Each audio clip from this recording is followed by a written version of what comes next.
What do you like to drink with your dinner? I usually drink plain water with my dinner because it's the healthiest option. It helps with digestion and doesn't add any unnecessary calories or sugar. Occasionally, if it's a special dinner, I might have fresh juice or a soft drink, but that's rare. Do you drink a lot of water every day?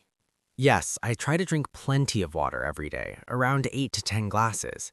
I've read that staying hydrated is essential for energy levels, concentration, and even skin health. I keep a water bottle with me so I don't forget to drink regularly. Do you prefer drinking tea or coffee? I prefer tea, especially green or herbal tea. It's soothing, has less caffeine than coffee, and I find it easier on the stomach. I do enjoy coffee occasionally, particularly in the morning when I need a little boost, but I wouldn't call myself a regular coffee drinker. If people visit you in your home, what do you usually offer them to drink? Well, we offer a variety of drinks to our guests based on their age, preferences, and the weather.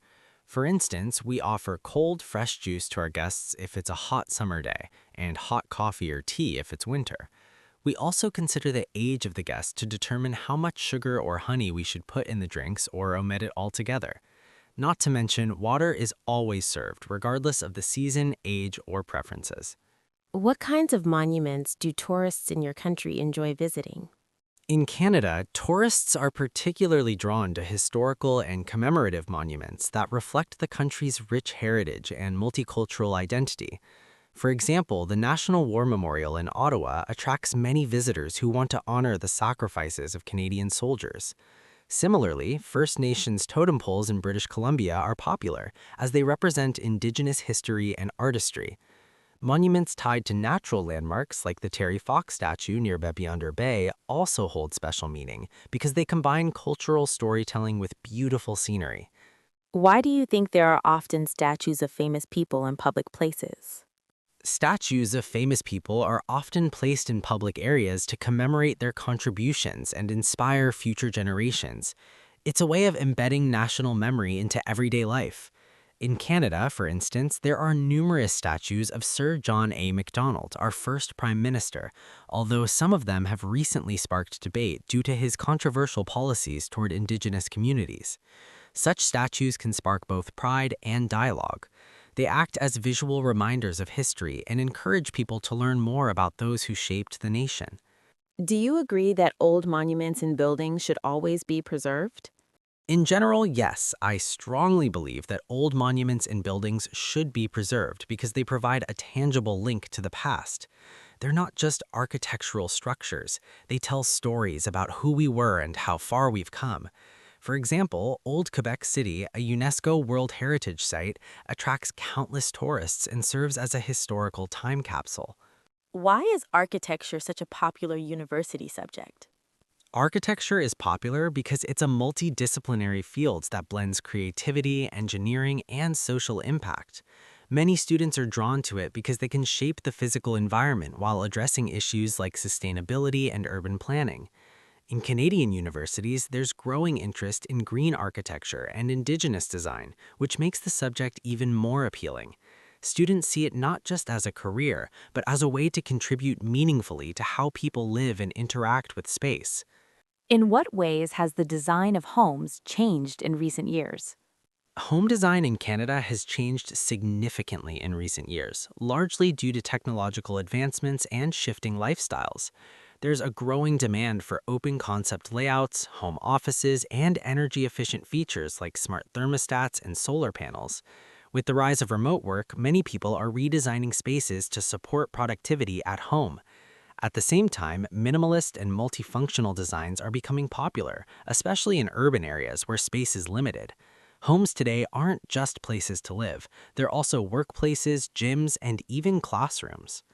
To what extent does the design of buildings affect people's moods? I'd say it has a significant impact. A well-designed space with natural light, good ventilation, and an aesthetically pleasing layout can uplift someone's mood and productivity. In contrast, dark, cramped, or noisy buildings can make people feel anxious or depressed. For instance, schools with bright, open classrooms often make students feel more engaged, while hospitals with calming colors and layouts help reduce patient stress. So, yes, architecture can absolutely influence how people feel and behave. Did you have a favorite book when you were a child? Yes, when I was a child, I absolutely loved a book called Charlie and the Chocolate Factory by Roald Dahl. It was full of imagination, fun, and quirky characters. I remember being fascinated by the idea of a chocolate factory with magical inventions, and the story also taught me some important life lessons in a fun way. How much reading do you do for your work/studies? Since I work full time now, I do a fair amount of reading, but it's mostly related to my job. I often read emails, reports, and technical documents during the day. It's not the same kind of reading I did at university, but it's essential for staying updated and making informed decisions. I also read industry articles online to keep up with new trends and developments. What kinds of books do you read for pleasure? For pleasure, I enjoy reading novels, especially thrillers and contemporary fiction. I like stories that are well written and emotionally engaging. Sometimes I read biographies or books about psychology, depending on my mood. Reading helps me relax and takes me away from everyday stress. Do you prefer to read a newspaper or a magazine online or to buy a copy? Well, I prefer reading printed copies of newspapers and magazines. There's something about holding the paper in your hands that just feels more real and focused. I do read online occasionally, mostly for quick updates, but I find the printed version less distracting and more enjoyable, especially when I want to relax with a coffee and take my time going through the articles. What are the most interesting things to do while visiting cities on holiday? I think exploring historical landmarks, visiting museums, trying local cuisine, and experiencing cultural performances are some of the most fascinating activities in a city. Cities usually offer a rich mix of architecture, art, and entertainment. For example, in Paris, tourists can enjoy the Eiffel Tower, world class art at the Louvre, and authentic French food in a charming cafe. There's usually something for everyone in big cities. Why can it be expensive to visit cities on holiday? Visiting cities can be expensive because of accommodation costs, transport, entrance fees to attractions, and dining expenses. Big cities tend to cater to both tourists and locals, and prices often reflect that demand. For instance, hotels in central locations charge much more than suburban ones. If you're not careful, even a short city break can become quite expensive, especially in places like London, New York, or Tokyo. Do you think it is better to visit cities alone or in a group with friends? It depends on the travel style, but generally, visiting cities with friends can be more fun and budget friendly. You can share accommodation costs and enjoy social experiences together.